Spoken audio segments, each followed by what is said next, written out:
Welcome, dear listener. Tonight, you're invited to take a journey far from the noise of the day. Leave behind the busy hum of your thoughts and come with me to a quiet place made just for dreaming. Close your eyes. Let your body sink into the mattress. Let each breath become slower, softer. Inhale gently and exhale even slower.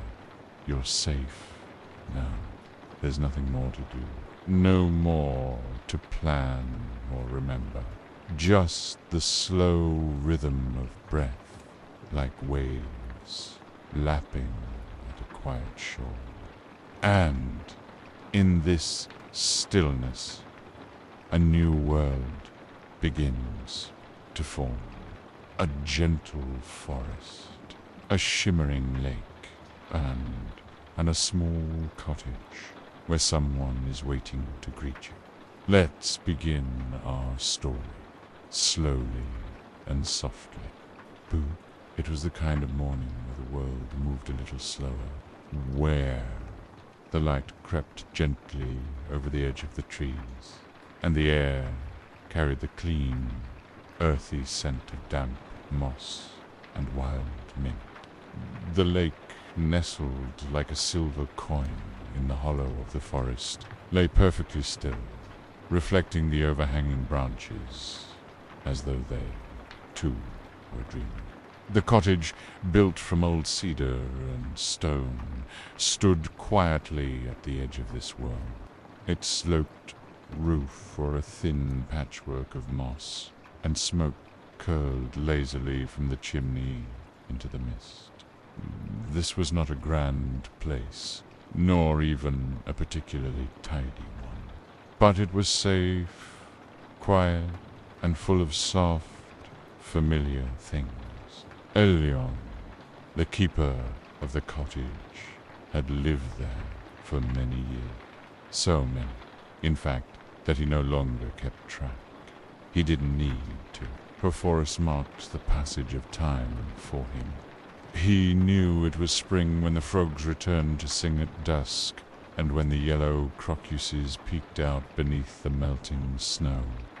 He knew it was summer when the pine needles warmed beneath the sun and the lake water lost its bite. By autumn brought him golden mushrooms and wind that rustled the birches.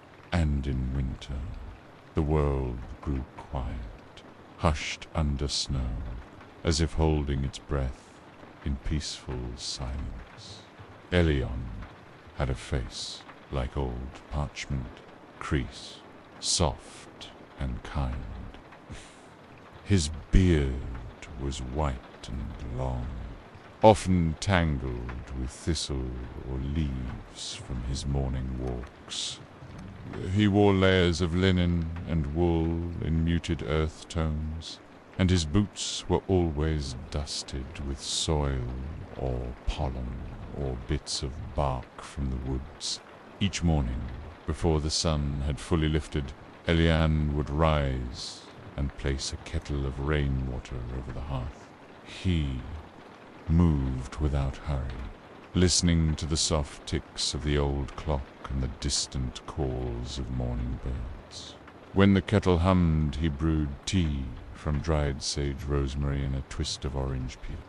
Recipe he learned long ago from someone whose name he no longer remembered, but whose voice he still sometimes heard in his dream.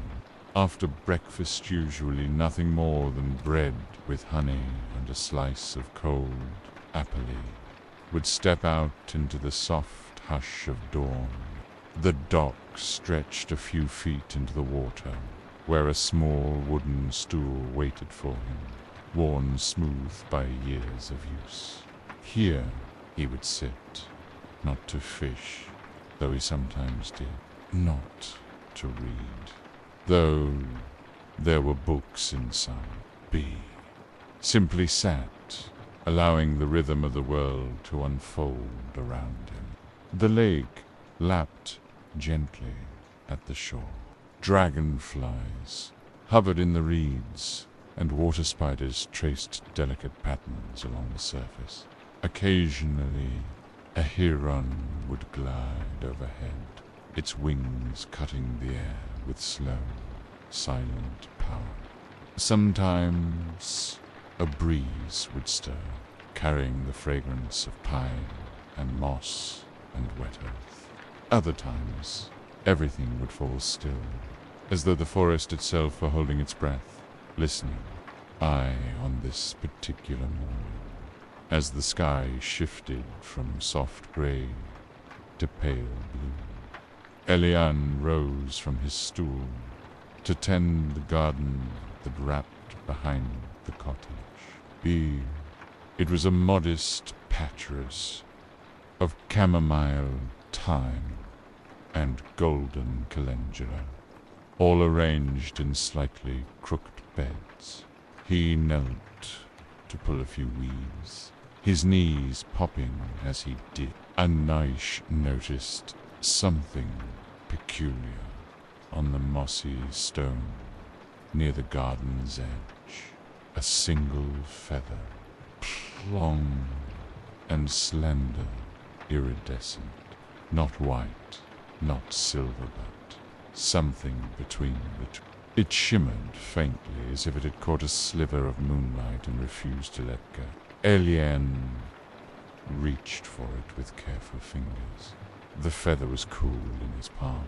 Not cold, just otherworldly. It tingled softly against his skin, like the hush before a snowfall. He turned it over, puzzled. It didn't belong to any bird he knew. Peers. He brought the feather inside and placed it gently into a velvet pouch, tucking it beside the bundle of dried herbs that hung near his bed. But that night, when he curled into his soft woolen sheets, something was different. His dreams were vivid. He wandered through a meadow that glowed with pale blue grasses and saw rivers that sparkled like glass under starlight. Trees whispered to one another in long-forgotten tongues, and somewhere, high above, wings stirred the sky vast and glowing and silent. A creature hovered there, watching not with menace, but with quiet knowing. When Elian woke, the sun was barely up, but his heart was beating softly in his chest with a kind of peaceful urgency. He sat at the edge of his bed for a long while, listening, thinking, or maybe remembering. Then he stood. Methodically, he packed a small satchel. Bit of bread, a wedge of sharp cheese, some dried apples, and a small wrapped bundle of tea leaves. He filled his flask and pulled on his long coat, weathered and soft from years of wear.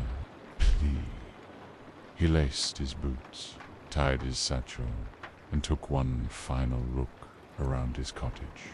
The fire still glowed in the hearth. The kettle rested on the mantel. The books leaned gently against one another like old friends.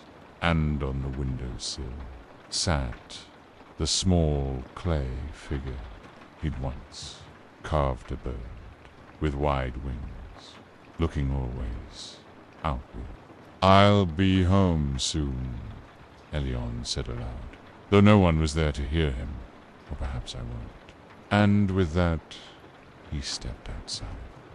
The path was not one he had walked before, and yet it felt familiar. The trees seemed taller here, or perhaps they simply stood straighter. The air was rich with the scent of fern and bark and something he couldn't quite name. It was like stepping into a memory he hadn't yet lived. He walked slowly, taking in the shapes of leaves, the way light dappled through the canopy. He stopped to sip from a clear brook, and sat for a while on a fallen log covered in moss as soft as fleece. Every so often he would find signs that something was watching a broken twig where no footstep had fallen, a whisper of wind that bent only a single branch, or the shimmer of something just beyond the corner of his eye. He came, at last, to a great hollow tree. Its trunk, impossibly wide, had been carved with a doorway, not hacked or split, but carefully shaped as though the tree had invited someone inside. Elian approached slowly, laying his hand on the warm bark. The doorway was just tall enough for him to step through without ducking. He paused at the threshold, listening. Inside, it was quiet, not silent, but full of gentle sounds. The creak of roots, the trickle of water deep within, and the distant call of something ancient and kind. Elion stepped forward into the tree, into the mystery, into something far older than time. And behind him, the door closed, not with finality, but with the softness of a page turning. A new chapter had begun. Inside the hollow tree, Elion found no darkness. The air was golden, as if sunlight had soaked into the wood and never left. The walls of the passage glowed faintly, revealing rings of time spiraling upward.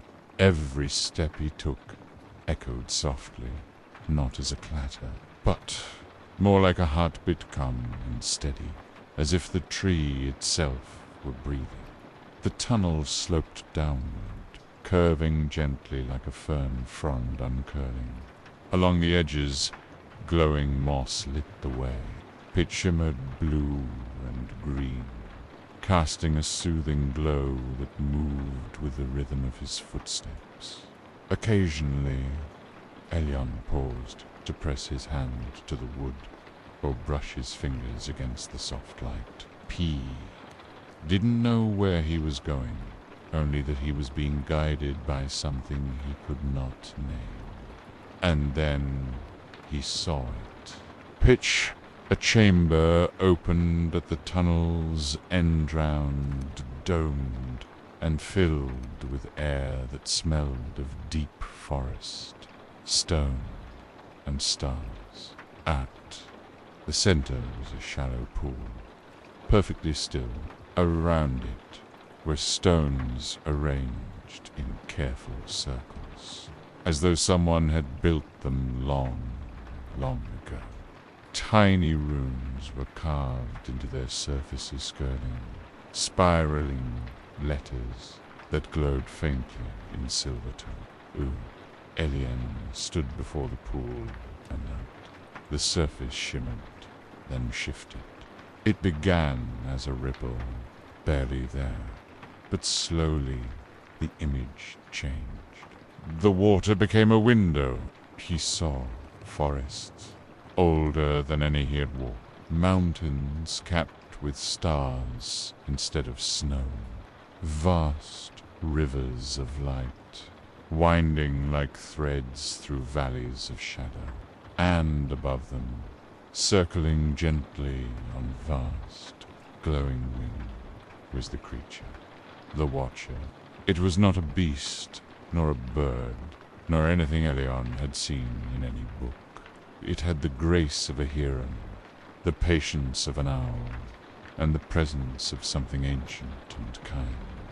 Its wings stretched impossibly wide, and were translucent, woven from strands of moonlight and memory. Feathers, the color of pearl and mist, rippled with each breath of wind. Its eyes were what struck him most. They were soft, vast, and filled with light that did not blind, but comforted. Elyon could not tell if the eyes were watching him from the pool, or if they were watching through him, past him, into some part of him he had long forgotten. The Watcher, as Elyon would come to understand, was not a guardian in the usual sense. It did not patrol or protect. It waited, it witnessed, and when the time was right, it gently guided those who wandered into the edge of something deeper. It had lived between worlds for longer than anyone could count, not in one place, but in the soft space between places. Some called that space the Veil, others the Morrow, some the Still. But the Watcher simply called it home.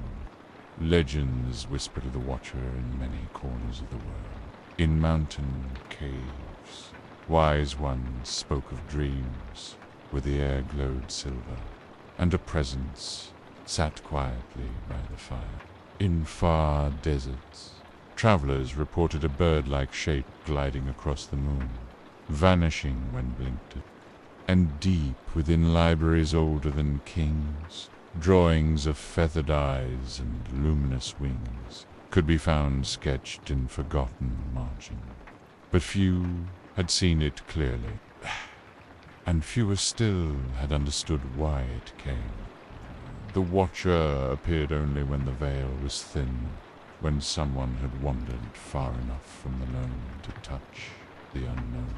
It came not to frighten, nor to enchant, but to offer a choice, to go deeper, to remember something older than language, softer than thought, something asleep inside the heart.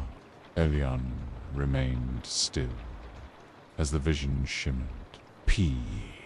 He watched the Watcher dip low over a glowing lake, water parting in silence beneath it. He saw trees bend gently in its presence, pie. He saw shadows pause, then retreat as it passed overhead. And then, quite suddenly, the eyes in the vision turned toward him, not in fear, not in demand, but with calm, endless patience. A voice no louder than wind brushing.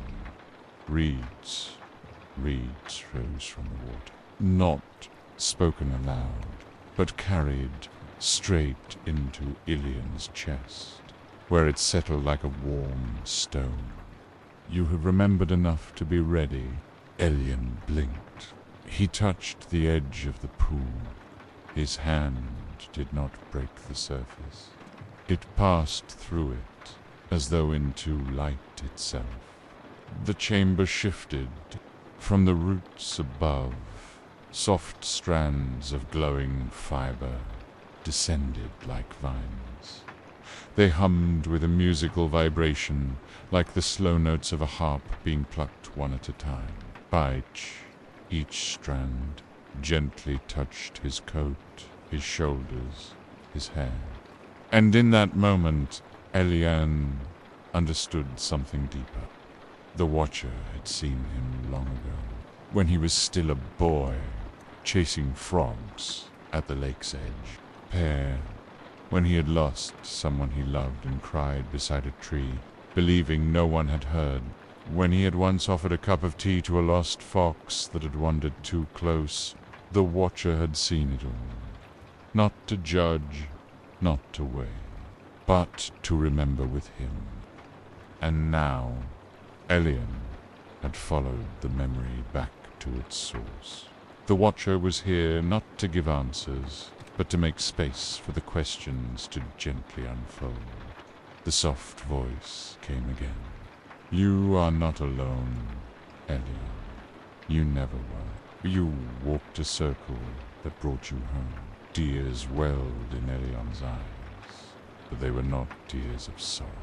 They were soft tears, like dew on early petals. He didn't need to speak.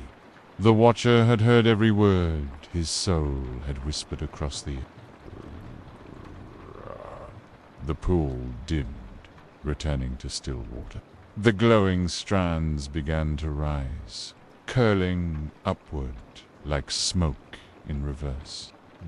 The runes on the stones faded back into quiet stone, and Elion stood, lighter than before. Not younger, but more remembered. Bith, as he turned back toward the tunnel, he knew the journey wasn't over. He hadn't reached a destination. He had only stepped through the first doorway. The feather, the dream, the tree, the chamber, they were part of a map.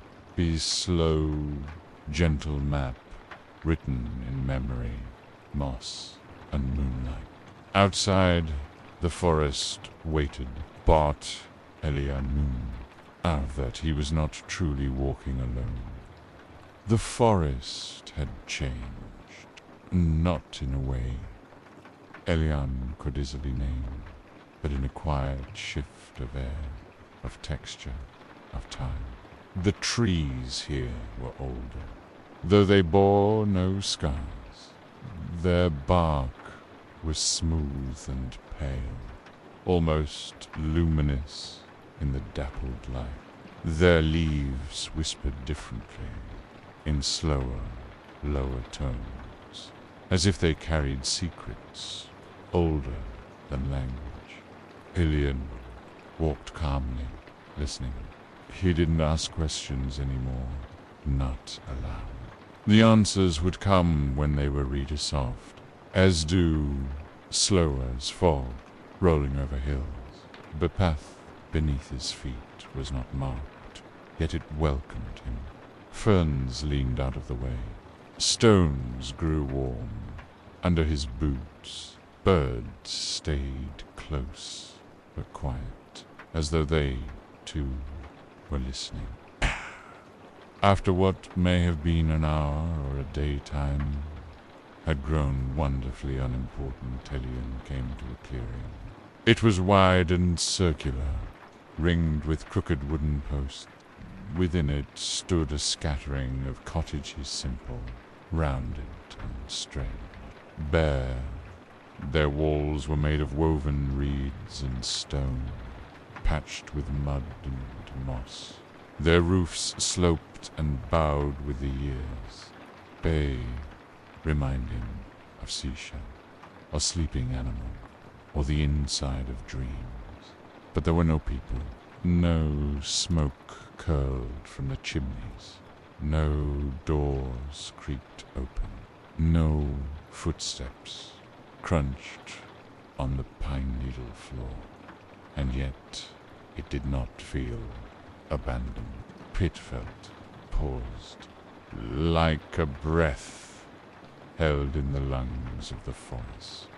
Elion stepped carefully between the home, the choir pressing gently on his shoulders, not heavy, but dense, like fog over a lake. He crouched to study a pair of tiny shoes resting on a doorstep. They were perfectly placed, as though the owner had just stepped inside. A cup of tea sat on a low table just beyond the threshold, still full. A spinning wheel sat mid-spin, its threads caught in a graceful curve. It was as if the village had simply stopped.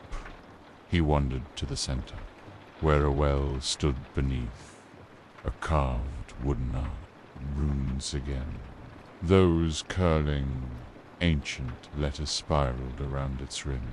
Elian touched them, but they did not glow this time. They were cool and still, like sleeping thoughts.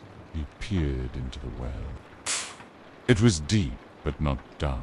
Far below water, shimmered faintly, and in that shimmer a reflection stirred. Not his own, but something else gentle, indistinct, yet oddly familiar. Then he heard it. A voice not loud, not clear, not even spoken. It was more like a thought, that wasn't his. A presence brushing past his awareness. A sound like someone trying to remember their own name in a dream. The voice did not say words. It offered an image, a circle of villagers, standing hand in hand, eyes closed, and then silence, stillness, pause, frozen, not from fear, not from harm, but from a choice. Elion stood still for a long time. The wind barely moved the grass.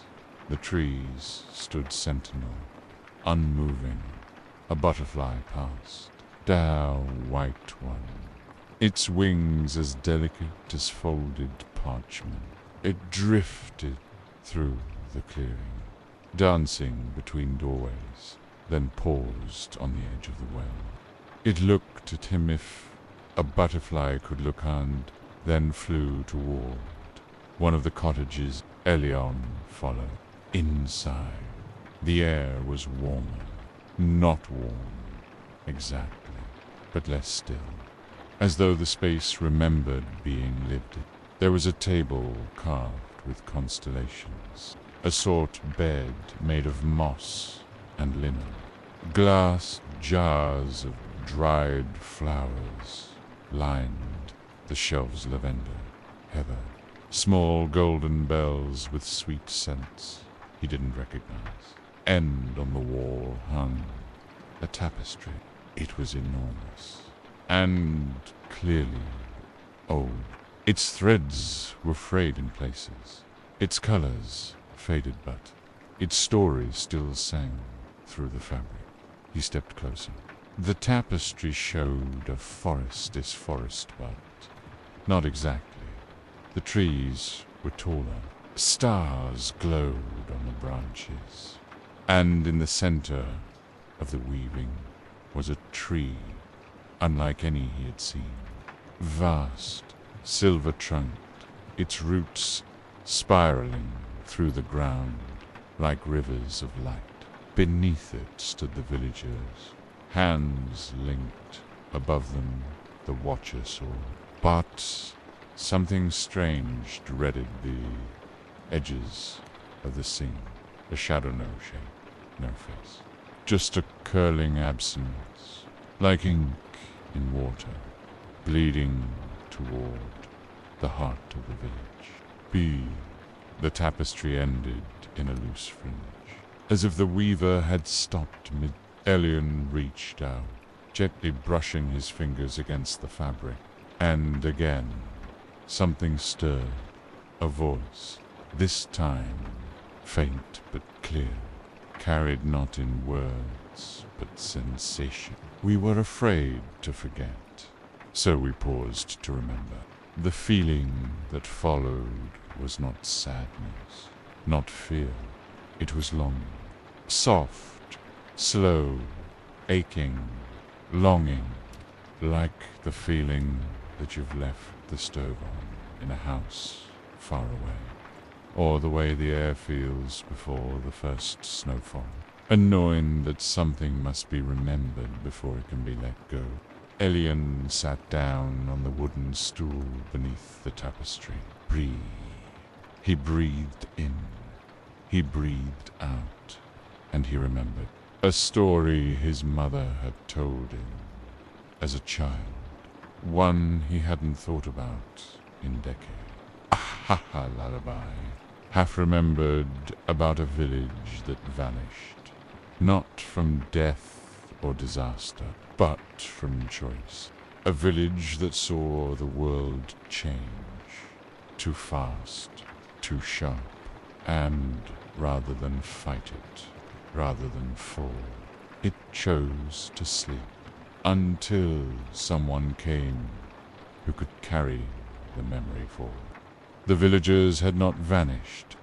They were still here, held in a pause, a stillness wrapped in light and intention, waiting for a walker of the woods to notice the teacups left on tables, to see the tapestry unfinished, to hear the whisper in the well.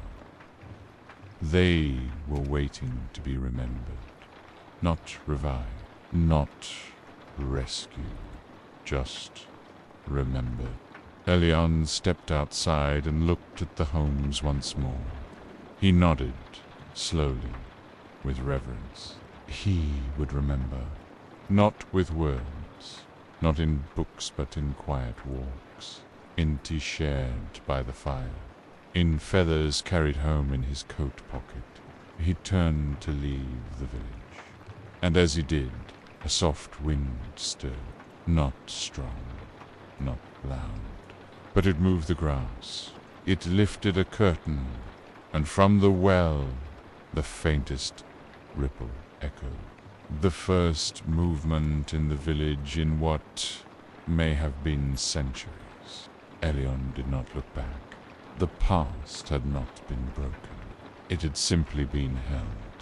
Elion continued his journey through the forest. The empty village now behind him, though still gently glowing in the back of his mind, like a warm lantern seen from afar. The trees here were thinner, the air sweeter, and something strange began to occur. The forest began to hum. It wasn't music, exactly. It was more like a resonance, a quiet vibration through the soil, the bark, the sky. A lullaby sung not in notes, but in stillness and space. The kind of feeling one might get in a cathedral with no roof, something sacred but open, something soft but watching. After many hours of walking, Elion reached a path paved with stone. Perfect, polished stones, shaped into hexagons, laid end to end, like honeycomb, stretching toward the horizon. Moss crept around their edges, but the path itself was in pit. The forest here was trimmed, pruned, ordered. No vines tangled the trunks. No fallen leaves cluttered the way. There was a scent of lavender, of oil and wood polish, and something faintly metallic. And then he saw it. By the house with 100 windows. It stood on a hill above a still green lawn, framed by tall birches. Its walls were pale, almost ivory, and its windows were all tall and narrow, every single one gleaming. The house had no visible door from where Elion stood, and yet it welcomed and unsettled in equal measure. The windows were all closed, not broken, not dusty, but not alive. The kind of close that says, "We don't speak of things here." Elion approached slowly. As he stepped onto the lawn, he noticed the grass did not bend beneath his boot. It stayed upright, perfect, and just slightly too green. The house had not been abandoned by, it had not been lived in either. It had been preserved. As he reached the front, a door revealed itself, not opened, but became visible, as though it hadn't wanted to be seen until he was close enough. The handle was cold and heavy. Inside, the light was soft and golden, like late afternoon in a memory. Walls were lined with portraits, men and women in fine garments, eyes distant, smiles restrained. Each bore a look Elion recognized, the look of those who had everything, and yet feared something invisible. The silence inside the house was different than the forest's silence. It was curated. Every room was perfect. Vases, unchipped. Carpets, thick and embroidered. Chandeliers hung like frozen tears from tall ceilings. There were libraries with untouched books, dining rooms with clean silver plates arranged in endless rows, pianos with ivory keys. But what struck Eliane most was this. There were no clocks, no ticking, no time. It was as though the house had frozen itself in ritual, refusing to let the present enter. It had chosen a single moment, polished and perfect, and locked it behind 100 windows. And something lived here still. Not a person, not a ghost, but a presence. It followed, not behind him, but ahead, opening doors just as he reached for them, shifting the light slightly toward the room he was meant to see next. The house was showing him something. He came to a long hallway. At the end was a mirror, but it didn't show his reflection. It showed a memory, a grand gathering people in gold and green, laughing over wine. Their words, polite but hollow. Musicians played music with no melody, only perfection. And at the center of it all, a young woman stood alone. Prior, she wore a crown, not of jewels, but of iron and vines. Her eyes were sad. Be. She raised a glass, but no one raised theirs with her. And Eliane knew somehow, without words, that she had once owned this house. She had inherited it, its rooms, its rituals. But she had seen something in the forest, something outside the window, something real, and it had haunted her, not with fear, but with longing. So one night, while the guests drank and laughed in endless, perfect circles, she had stepped outside, just for a breath of air, just to look at the trees. And she never came back inside. Not because she vanished, but because the forest had answered a longing, and the house had not. The windows had been shut ever since. Eliane walked to the mirror. The image faded into silence that followed. He heard it, not footsteps, not whisper, but breathing. The house was holding its breath. Pie. It had been doing so for years, centuries, maybe. Afraid to change. Afraid to open a window. Afraid to feel. Eliane reached into his satchel and took out the feather. The silver one. It shimmered gently in the dim light, and without quite knowing why, he placed it on the floor at the center of the hall. The air shifted. One window creaked open, then another, until the soft sound of windreel wind began to stir through the velvet curtains, through the silk halls, through the rooms of unspoken grief. The portraits on the walls softened. Their expressions grew less rigid, less guarded. A vase fell not loudly, but finally dust stirred on the piano, and in the far corner of the hallway a door opened. Behind it was not a room. It was a stairway, spiraling up. Eliane climbed. At the top, a single window circular, like an eye. He opened it, and for the first time, the house looked out upon the forest. And the forests looked back, there, in the sky above the trees. Wings moved, a soft shimmer, a hush of presence.